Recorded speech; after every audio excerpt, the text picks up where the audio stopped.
पानी में रहने वाला सबसे बड़ा जीव है ब्लू व्हेल। इनफैक्ट अगर ब्लू व्हेल जमीन पर रहने वाले सभी जीवों से कंपेयर करा जाए तो भी ये सबसे बड़ा जीव होगा। ये तो सभी जानते हैं कि हमारा अर्थ 450 करोड़ साल पुराना है, लेकिन क्या इतने लंबे समय से केवल ब्लू व्हेल ही सबसे बड़ी प्रजाति है? वैसे ब्लू व्हेल को मछली कहना गलत होगा, क्योंकि यह मैमल्स प्रजाति की जीव है। मछलियों की स्पीशीज के हिसाब से द ग्रेट व्हाइट शार्क आज के समय में सबसे बड़ी मछली है। इसकी लंबाई लगभग 21 फीट होती है और 700 किलो से 1800 किलो तक इसका वजन होता है। जैसे आज से लाखों साल पहले डायनासोर रहा करते थे, ठीक उसी तरह शार्क की भी एक प्रजाति हुआ करती थी और उसका नाम था मैगलाडोन। दोस्तों, मैगलाडोन 30 लाख साल पहले समुद्री दुनिया की राजा हुआ करती थी। ये मछली समुद्र पर राज करती थी। मैगलाडोन की लंबाई 60 फीट और इसका खतरनाक जबड़ा 3 मीटर का होता था, जिसमें 270 नुकीले दांत होते थे और ये दांत 5 लाइनों में लगे होते थे।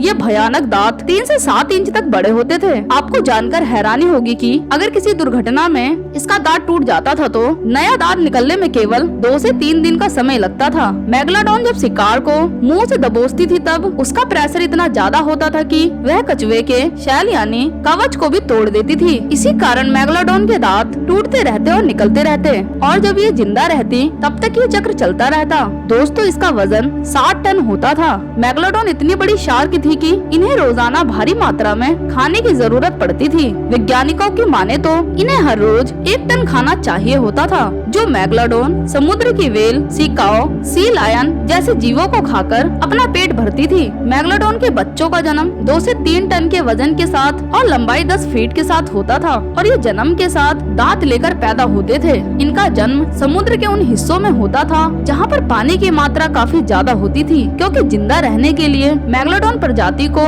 ज्यादा से ज्यादा पानी की जरूरत होती थी। इसीलिए मैगलाडोन शिकार के लिए कभी भी समुद्र के किनारे कभी नहीं आती थी, क्योंकि इस जीव का आकार काफी बड़ा था और पानी का लेवल कम होना मतलब इनके लिए जान पे खतरा पड़ने की बात थी। तो फिर इतनी शक्तिशाली मैगलाडोन विलुप्त कैसे हो गई? क्योंकि डायनासोर जैसे जीवों के खत्म होने के पीछे भी एक बहुत बड़े एस्टेरॉइड का हाथ था। लेकिन मैगलाडोन के साथ ऐसा क्या हुआ था? मैगलाडोन का विलुप्त होने का कारण आज भी ठीक तरह से पता नहीं चल पाया है। इनके विलुप्त होने पर बहुत सी थ्योरीज बनी हैं, लेकिन एक थ्योरी जिसे सबसे ज्यादा आइडियल माना जाता है वो मैं आपको बताती हूँ। इस थ्योरी के मुताबिक टाइम के साथ साथ नए प्रजाति के जीव एवोल्यूशन के चलते पैदा होने लगे और समुद्र में मछलियों की संख्या काफी तेजी से बढ़ने लगी और इन छोटी मछलियों को बड़ी शार्क खा रही थी। मैगलाडोन का तो आकार बहुत बड़ा था, लेकिन इनकी आबादी उन व्हाइट शार्क से काफी कम थी और यही समय था जब व्हाइट शार्क की आबादी बहुत ही तेजी से बढ़ रही थी। आज से 30 लाख साल पहले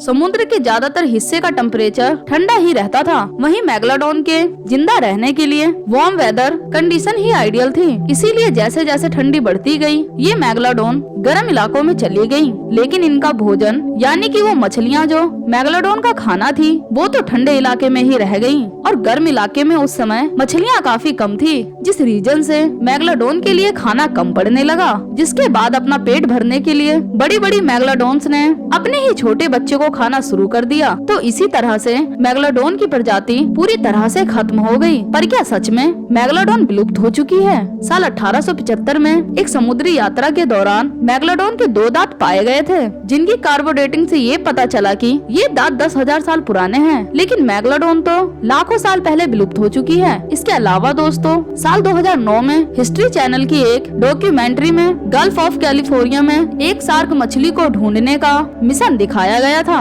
यहाँ के लोगों का कहना था कि वो शार्क मछली यहाँ की सारी मछलियों को खा रही है और उसकी लेंथ 45 फीट की होगी, लेकिन व्हाइट शार्क 21 फीट तक ही होती है। तो फिर 45 फीट की ये कौन सी मछली थी? वैसे किसी जीव या प्रजाति को 100% विलुप्त नहीं कहा जा सकता, क्योंकि बहुत से ऐसे समुद्री जीव हैं जिन्हें वैज्ञानिकों ने विलुप्त घोषित कर दिया था, जो गलत साबित हुआ। जैसे सिलिकंत मछली, ये एक ऐसी मछली है जो आज से 6.5 करोड़ साल पहले विलुप्त हो चुकी थी। लेकिन यही सिलिकंत मछली साल 1938 में साउथ अफ्रीका के समुद्री किनारे पर देखी गई। आज भी वैज्ञानिक समुद्र के केवल 5% हिस्से को ही जानते हैं 95% में क्या है? किसी को नहीं पता। तो क्या उस 95% हिस्से में कहीं मेगालोडॉन आज भी तो नहीं रह रही? आपकी थ्योरी क्या कहती है? कमेंट बॉक्स में जरूर से बताना। और अगर आपको मेरी मेहनत पसंद आई तो इस वीडियो को लाइक शेयर करना, मेरे चैनल फैक्ट शेयर को सब्सक्राइब कर बेल आइकन जरूर दबाना।